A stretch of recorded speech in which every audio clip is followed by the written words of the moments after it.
For most of us, that morning cup of coffee is non-negotiable. It is the ritual that signals the start of our day, a moment of warmth and comfort that we rely on to wake up our tired brains. We often think of coffee simply as a vehicle for caffeine, a quick stimulant to shake off sleep inertia. However, as we age, our understanding of nutrition and pharmacology must evolve. What if I told you that your morning cup is actually a highly chemically active solution, a delivery system that is currently being underutilized? There is a fascinating interaction that occurs at the molecular level when we introduce specific, natural compounds to the polyphenols already present in coffee beans. We are not talking about flavoring or sweeteners here. We are talking about a concept known in medical circles as the entourage effect, where the combination of elements creates a metabolic impact far greater than the sum of its parts. Recent analysis in geriatric nutrition suggests that by adding specific agents to this daily vehicle, we can fundamentally alter how our bodies process energy, manage inflammation, and repair cellular damage. This is not about jitters or a temporary buzz. It is about leveraging your morning habit to address the specific physiological declines we face after 50, specifically regarding blood flow, insulin sensitivity, and neuroprotection. There is one combination in particular that has shown clinical promise in redefining how we view longevity and cognitive preservation. But to understand why it works, we must first understand the foundation we are building upon. I am Dr. Richard Coleman. I have spent over 30 years in geriatric medicine, working directly with patients to navigate the complexities of aging with dignity and vitality. My goal today is to share clinically grounded strategies that you can apply immediately. Before we proceed into the specifics, I would like to ask you to take a moment and leave a comment below. Let me know your age and where you are tuning in from today. I make it a point to read through these comments because it is genuinely encouraging to see a global community of older adults taking proactive steps toward their health. If this is your first time here, please consider liking this video and subscribing to join our community. Now, let us discuss how to transform your morning routine into a metabolic intervention. We must begin by addressing the vascular system. One of the primary challenges we face as we enter our 60s and 70s is the gradual stiffening of our arteries and a reduction in efficient blood flow, particularly to the brain. This brings us to the first significant addition to your coffee, which is raw cacao powder. I want to be very clear, I am not referring to the sugary cocoa mixes found in the baking aisle. I am referring to raw, unprocessed cacao. The medical interest in cacao stems largely from observational studies of the Cuna people off the coast of Panama. Despite advanced age, this population rarely exhibits the hypertension or vascular dementia common in the West. When researchers investigated why, they found high circulating levels of nitric oxide in their blood, attributed to their consumption of cacao-rich beverages. Nitric oxide is a vasodilator. It signals the smooth muscles inside your blood vessels to relax, allowing them to widen. This improves circulation and reduces the strain on the heart. For the aging brain, this is critical because it ensures a steady supply of oxygen and nutrients. When you add raw cacao to coffee, the interaction between theobromine, a mild stimulant in cacao, and caffeine creates a more modulated energy curve. Instead of the sharp spike in cortisol and adrenaline that caffeine alone can trigger, theobromine helps smooth out the absorption. This results in what we call a sustained release, providing mental clarity for several hours without the crash or the jitteriness that can be detrimental to older adults with blood pressure concerns. Furthermore, the flavonoids in cacao, specifically epicatechin, have been shown to stimulate brain-derived neurotrophic factor, or BDNF, You can think of BDNF as a fertilizer for your neurons, supporting the maintenance of healthy cognitive function. However, the preparation is where many people make a mistake. The bioactive compounds in cacao are heat sensitive. If you pour boiling water directly over the powder, you may degrade the antioxidants. It is best to let your coffee cool for a minute or two, dropping the temperature below 170 degrees Fahrenheit, before stirring in about 1 tablespoon of raw organic cacao. It will not dissolve as easily as processed powders, so you may need to whisk it briskly. The result is a drink that not only supports vascular elasticity, but also provides a potent dose of antioxidants, far higher than common fruits like blueberries, delivered right when your body is waking up. Once we have addressed blood flow, we must turn our attention to metabolic control. One of the hallmark signs of aging is a gradual increase in insulin resistance. Our cells become less efficient at absorbing glucose from the blood, leading to higher baseline blood sugar levels and that familiar sluggish feeling after meals. This is where Ceylon cinnamon becomes a powerful ally. Again, specificity is crucial here. The cinnamon you likely have in your kitchen cabinet is cassia cinnamon, which contains high levels of coumarin. In large doses, coumarin can be toxic to the liver, which is a risk we simply cannot take, especially if you are on other medications. We are looking for Ceylon cinnamon, often called true cinnamon, which comes from the inner bark of the Cinnamomum verum tree. The physiological mechanism of Ceylon cinnamon is quite remarkable. It contains compounds that mimic insulin at a cellular level.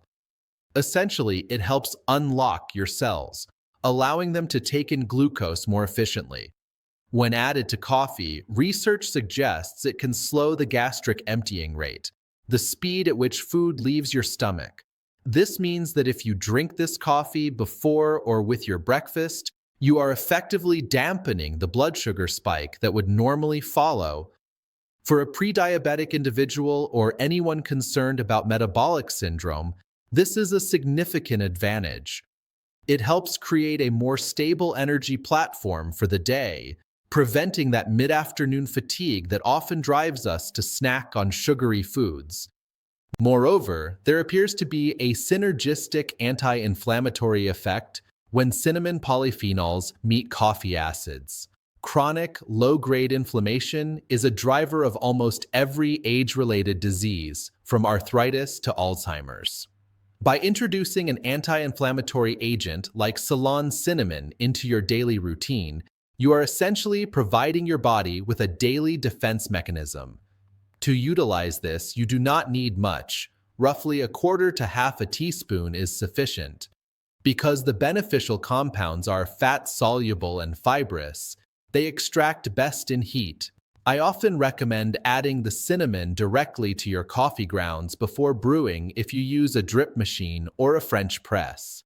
This allows the hot water to extract the medicinal oils effectively, leaving the gritty residue behind, resulting in a smoother cup that actively works to stabilize your metabolic health throughout the morning. As we continue to build this protocol, we move from the vascular and metabolic systems to the structural integrity of the brain itself. In geriatric neurology, we used to believe that the brain stopped developing in adulthood and that the loss of neurons was an inevitable, irreversible part of aging. We now know this is incorrect.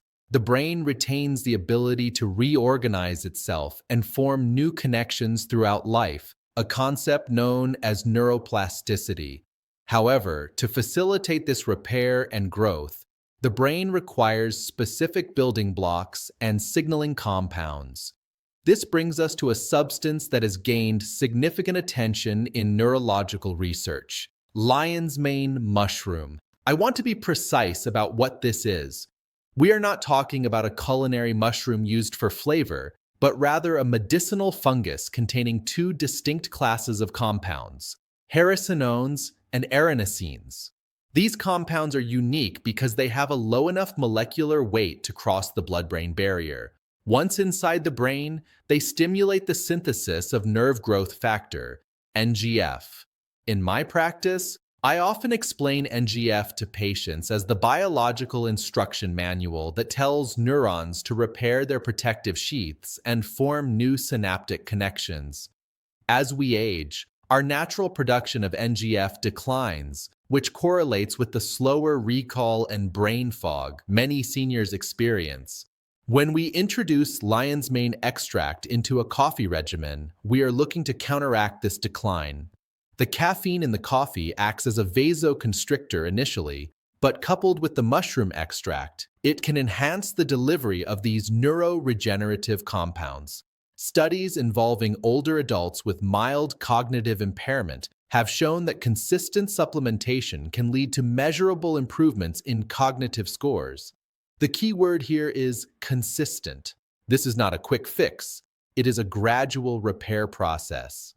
By supporting the myelin sheaths, the insulation around your nerve fibers, we are essentially helping to maintain the speed of electrical signal transmission in the brain.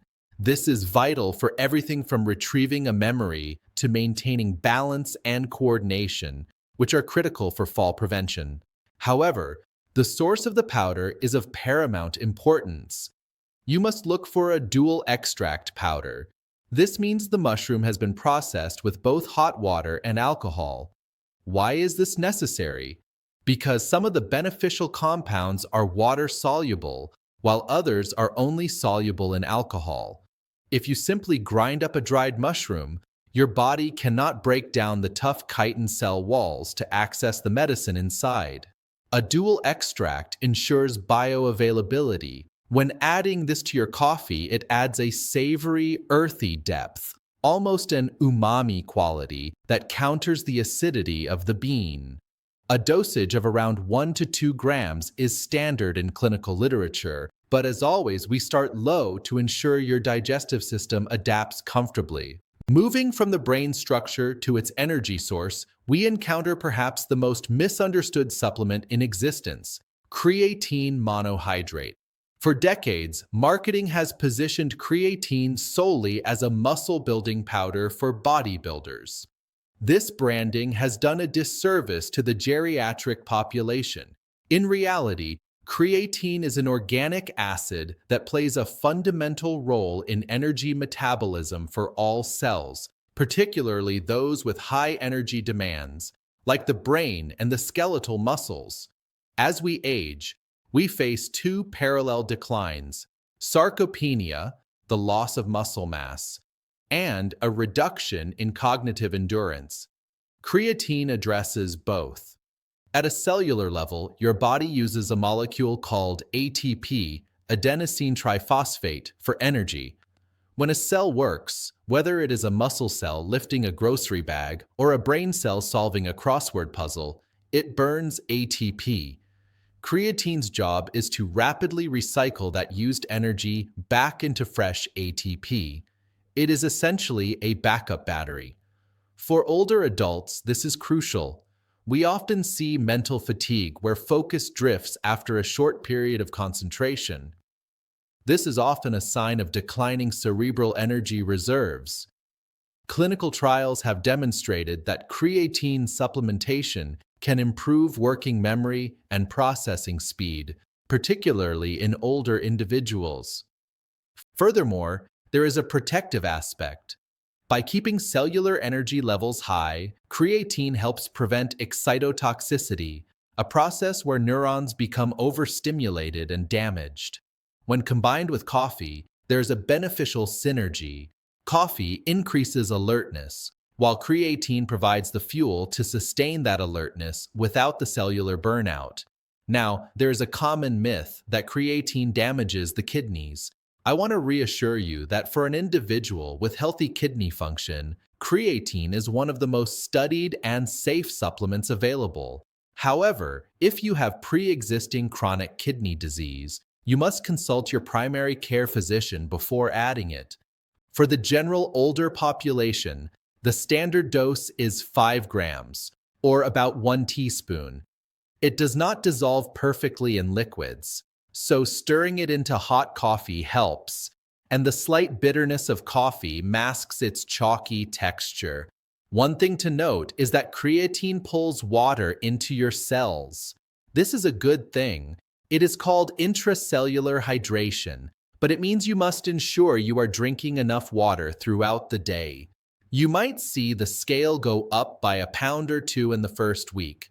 Do not panic. This is not fat. It is water weight in the muscles, which actually makes them function better and protects against injury. We have covered vascular flow, metabolic stability, neurological repair, and cellular energy. Now, we must address the fundamental biochemistry of aging and longevity.